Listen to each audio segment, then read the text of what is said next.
Bonjour à tous, je voulais profiter de l'occasion d'avoir ressorti un petit peu des maquettes de mes archives, on va dire, de mes cartons, pour vous montrer un petit peu ce qu'il en était des e-kit Pocket, qui est une de mes collections de maquettes de SF avec Star Wars préférées. Déjà parce que les e-kit Pocket, contrairement à leurs grands frères, sont souvent mieux faits. Il y a non seulement des pilotes, mais surtout ils sont en dur et non pas en mou. Mais en plus c'était quand même pas cher et c'était quand même assez sympathique. J'ai laissé exprès je ne l'ai pas enlevé pour cette vidéo, le prix qui était proposé au Village Jouet Club il y a quelques années, c'était 6,90 €. Je pense que maintenant on doit les avoir à peu près pour 7,50 €. Et je trouve ça intéressant quand même de vous montrer ce qu'il en est pour ce kit-là. Alors vous voyez que d'ailleurs je pense qu'ils vont pas tarder à disparaître des rayonnages des magasins, donc profitez-en si vous en voyez, surtout si c'est moins cher que ça. C'est dans un espèce d'étui plastique chromé, on va dire métallique, qui cache en fait un... On va dézoomer un petit peu. Un boîtier en carton avec donc les pièces à l'intérieur. Donc on voit ici quand même qu'il y a un certain nombre de pièces. J'en ai rajouté quelques-unes parce que je ne cache pas que je voulais améliorer l'ordinaire avec quelques figurines que je suppose être à l'échelle. Et donc voilà.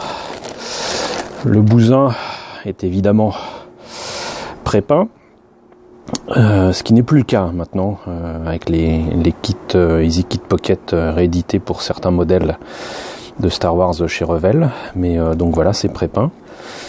C'est à reprendre, hein, évidemment, pas nécessairement en effaçant tout, mais comme je le dis souvent, c'est pas parce que c'est pré-peint que ça vous empêche de peindre.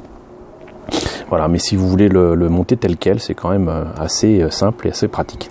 Particularité de ce modèle, c'est qu'il y a quand même pas mal de petites pièces ici qui correspondent, on va dire, aux canonniers qui sont sur les côtés, et les pièces transparentes qui sont ici sont quand même pas super pratiques à utiliser. Mais c'est quand même bien sympa d'avoir quand même des modèles avec autant de détails, on va dire, même si certains sont à reprendre. Et c'est très simple à faire, vous en avez pour pas plus d'une demi-heure. D'ailleurs, ce que je vais vous proposer immédiatement, c'est de vous montrer un modèle que j'ai monté, on va dire, directement, tranquille, straight, comme on dit en anglais, pour faire une expo avec les modèles que j'aurai éventuellement un jour la possibilité de proposer en modifié, repeint et amélioré. Et le modèle de base que tout un chacun pourrait réaliser en moins d'une heure, avec une main dans le dos, attachée dans le dos.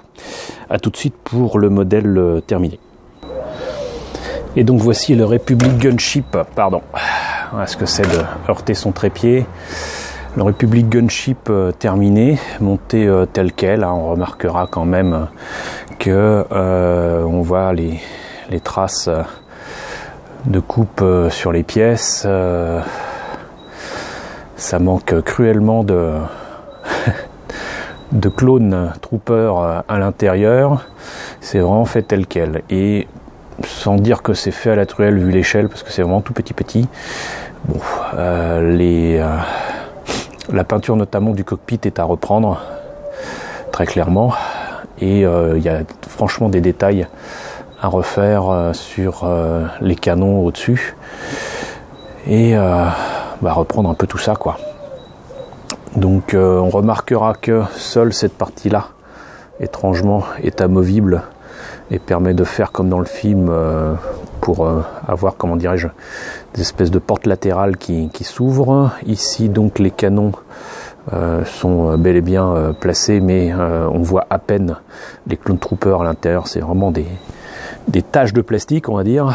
Pareil pour l'intérieur des cockpits, mais rien qui ne soit impossible de rattraper avec un petit peu de peinture. Je pense que c'est pas super net, c'est pas super clair, enfin voilà.